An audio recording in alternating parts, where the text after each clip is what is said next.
ఎందుకు చదివించలేకపోతున్నాడు? ఏపీలో ప్రభుత్వ వైద్యం ఎందుకు తీసుకులేకపోతున్నాడు? సరే ప్రైవేట్ వైద్యం ఎందుకు తీసుకులేకపోతున్నాడు? అవునా కదా? మరి ఇవన్నీ పక్కన పెట్టేసి ఇప్పుడు తడిసాడు, జ్వరం వచ్చింది, ఓకే. దాని తర్వాత అయినా ప్రెస్ ముందుకు వచ్చి మా అన్నయ్య ఇలా అన్నారు, దాని మీద ఏమీ లేదు, అట్లా ఏమైనా జరిగిందని చెప్పాడు. దాని గురించి ఏమీ లేదు. ఇంతకుముందు జగన్ ప్రభుత్వంలో లెక్కర్ స్కామ్ జరిగింది అని అన్నాడు. ఇప్పుడు బయటకు వచ్చాయి దగ్గర కుటీర పరిశ్రమే, టీడీపీకి కుటీర పరిశ్రమ లెక్కర్ స్కామ్ అనేది, నకిలీ మద్యం అనేది. ఇప్పుడు దాని గురించి ఏం మాట్లాడు. ఏమన్నా జగన్మోహన్ రెడ్డి కొంచెం ఇంతగానే జార్చాడంటే మటుకు జగన్ ఎవరు నువ్వు చెప్పు చూపిస్తాడు, అన్నీ చూపిస్తాడు. ఇప్పుడేం మెయిన్ పదవి కాబట్టి ఇప్పుడేం చూపించాడు. ఇప్పుడు అంటే నకిలీ ఒరిజినల్ అంటే మీరు ఎవరి పేరు చెప్తారు? ఎవరు నకిలీ ఎవరు ఫేక్ అంటే మీరు ఏం చెప్తారు? ఎవరు నకిలీ ఎవరు ఫేక్ అంటే మెయిన్ ఒకటి చెప్తాం. టీడీపీలో కూటమి ప్రభుత్వంలో ఉండేటి మొత్తం దొంగ స్కామ్లే, మొత్తం స్కామ్లే అయ్యి. అంటే మేము పవన్ కళ్యాణ్ ఈ సంవత్సరం వచ్చాడు, మేము అతను చేస్తున్నాడో మేము చెప్పం. కానీ చంద్రబాబు దగ్గర శిష్యరకం చేరి ఇవే నేర్చుకుంటున్నాడు. ఆయన ఏదైతే రాసిస్తున్నాడో అయ్యే చదువుతా, అట్లీస్ట్ ఆ చదివేదన్నా కొంచెం చూసి చదువు. 15,600 కోట్లు అయితే 15.6500 కోట్లు అనుకోండి, అదేమన్నా లెక్కేనా? చూసన్నా చదువు. ఆ చూసి చదివేది కూడా రాకుంటే నువ్వు 10th క్లాస్ ఫెయిల్ అన్నావు. ఇంటర్ ఎక్కడ చదివావు? పోనీ చెప్పు, ఎక్కడ పుట్టావో చెప్పు. ఒక ఊర్లో పుట్టావా? నేనంటే ఊర్లో ఒక హాస్పిటల్లో, బిఎస్ఆర్ హాస్పిటల్లో పుట్టా. ఎక్కడ పుట్టావో చెప్పు. సరే 1,00,000 పుస్తకాలు చదివాను. ఆ 1,00,000 పుస్తకాలు అంటే మహా అజ్ఞాని వీరు. అబ్దుల్ కలాం గారే నా దగ్గర 2,500 పుస్తకాలు చదివండి. అంటే ఆయన చచ్చిపోయేటప్పుడు ఆయన రూమ్లో దొరికి 2,500 పుస్తకాలు. మహా అంటే ఆ మహానుభావుడు ఎన్ని చదువుకుంటాడు? 1500 చదువుకుంటాడు, 1600 చదువుకుంటాడు. 1,00,000 పుస్తకాలు చదివిందంటే ఎంత జ్ఞానై ఉంటాడు?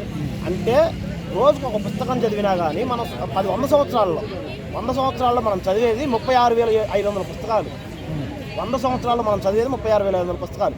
అంటే ఈయన ఒక్కొక్క పుస్తకం ఎన్ని గంటలు చదివాడో మనమే క్యాలిక్యులేట్ చేసుకోవాలి. దాన్ని ఆ రోబోలాగా ఇట్లా చూసి ఇట్లా ఇసిరేయడమే. మరి సినిమాలు ఏం తీయలేదు ఆయన. అట్లా లెక్కేసుకోవచ్చు మనం దాన్ని. తర్వాత ఇప్పుడు రీసెంట్గా సుగాలి పీచి కేసు ప్రెస్ మీట్ పెట్టి అడిగారు. దానికి ఏం చెప్పారు? జగన్మోహన్ రెడ్డి గారు కట్టిన ఒక బిల్డింగ్ ఉంది కదా వైజాగ్లో, రిషికొండ ప్యాలెస్, దాంట్లో పెచ్చులు ఉన్నాయి, బొచ్చులు ఉన్నాయి అన్నాడు. ఆ పెచ్చులు ఉడితే ఎక్కడ పడతాయి? ఇప్పుడు నా నెత్తిన పెచ్చులు అంటే నా నెత్తి మీద పడాలి. పవన్ కళ్యాణ్ నెత్తి మీద ఉడితే అక్కడ ఏడన్నా వాళ్ళ నెత్తిన పడతాయి, మీ నెత్తిన పడతాయి చెప్పండి. మరి ఎక్కడ పని? పవన్ కళ్యాణ్ గారు ఏడో నిలుతున్నారు, అక్కడ ఊడిపడం అయిపోయింది. విలేకరులు వచ్చి మాట్లాడుతున్నారు, దూరంగా నిలుతున్నారు. అది కూడా చూసాం మనం. ఆ రీళ్ళు అన్నీ యూట్యూబ్లోనే ఉన్నాయి, యాడికి పోలా. అవునా కాదా? మరి ఇట్లాంటి ఫేక్ న్యూస్ తీసుకొచ్చేసి వృద్ధడం ఎందుకు? మీ కాడ ఛానళ్ళు ఉన్నాయి, మేము కాదనట్లా, మెయింటైన్ చేసుకుంటున్నారు. మీరు మంచి చేయండి, దాన్ని చూపించండి. ఇప్పుడు రాజధాని కడుతున్నారు, రాజధానిలో 10 బిల్డింగ్లు కట్టారు, నెంబర్ 1 బిల్డింగ్లు కట్టారు, చూపించండి. దాన్ని ఇప్పుడు జగన్మోహన్ రెడ్డి గారు కట్టారు, మీరు మంచి విజనరీ అయితే ఆ బిల్డింగ్ దేనికో దానికి యూజ్ చేయండి. యూజ్ చేయలేనప్పుడు మీరేం విజనరీ? ఇప్పుడు పనికిరాని దాన్ని కూడా పనికొచ్చే విధంగా తయారు చేసేవాడే కదా విజనరీ అంటే.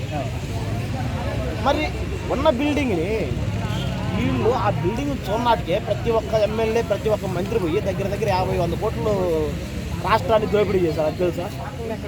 50-100 కోట్లు రాష్ట్రాన్ని దోపిడీ చేశారు. సో ఇట్లాంటి బోటకాలు ఎందుకు? మీ కాడ ఛానల్లే ఉన్నాయి, చూపించండి, ఒరిజినల్లే చూపించండి. ఇప్పుడు జగన్మోహన్ రెడ్డి గారు పర్యటనకు వచ్చారు, ఏం అడిగారు మీరు? కాలేజ్ లేదు అని అయ్యన్న పాత్రుడు గారే చెప్పారు. జీవో లేదంటే జీవో చూపించాడు. కాలేజే లేదన్నారు, కాలేజ్ చూపించాడు. జీవో అసలు లేదు అని చెప్పాడు. 204 జీవో చూపించాడు ప్రెస్ ముందు. దానికి మీరేం సమాధానం చెప్తారు? దాని గురించి ఏం మాట్లాడదు. అవునా కదా?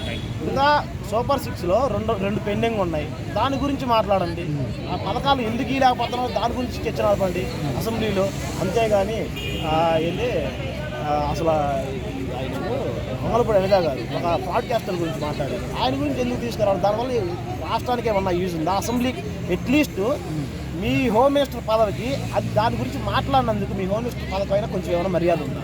ఒక బ్రాడ్కాస్టర్ గురించి మాట్లాడారు, దానివల్ల మీకు వచ్చిన యూజ్ ఏంటి, మాకు వచ్చిన యూజ్ ఏంటి? దాన్ని చూడటం వల్ల మేము అడిగేది అదే, కొంచెం యూజ్ ఉండే దానికి తీసుకురండి, మేము హ్యాపీగా చూస్తాం. దానివల్ల మాకు ఎంతో కొంత యూజ్ ఉందిరా అని అనుకుంటాం. అంతేగాని ఇప్పుడు ఇంతకుముందు జగన్మోహన్ రెడ్డి గారు దిశ అనే యాప్ తీసుకొచ్చారు, ఎట్టు ఊపితే 6 నిమిషాల్లో 10 నిమిషాల్లో వెళ్ళిపోద్దని చెప్పానే అన్నారు. వీళ్ళు అదే యాప్ని అదే యాప్ని 6 కోట్లు ఖర్చు పెట్టి శక్తి అని తీసుకొచ్చారు. సేమ్ యాపే, 6 నిమిషాలు తెలిసిపోతుంది. సేమ్ యాపే. అంటే చంద్రబాబు నాయుడు దోచినట్టు ఏ రాష్ట్రాన్ని ఎవరు దొయ్యలేరు. నేను చెప్తున్నా, ఇట్లా దొయ్యడు, ఇటు సైడ్కి బినామీల పేర్ల మీద, ఇటు సైడ్ స్విస్ బ్యాంకుల్లోకి. మరి ఓవరాల్గా ఏం చెప్తారు? ఓవరాల్గా కూటమి ప్రభుత్వం ఈ 16 నెలల్లో ఫెయిల్ అయింది. ఎక్కడైనా మంచిగా ముందుకు అడుగులు వేయాలని మేము కోరుకుంటున్నాం. ఇంకా ముందుకి మంచిగా అడుగులు వేయలేకపోతే 2029లో 29కి ముందే సర్పంచ్ ఎలక్షన్స్ ఉన్నాయి. ఆ ఎలక్షన్స్లో అయినా బుద్ధి చెప్తారు ప్రజలు.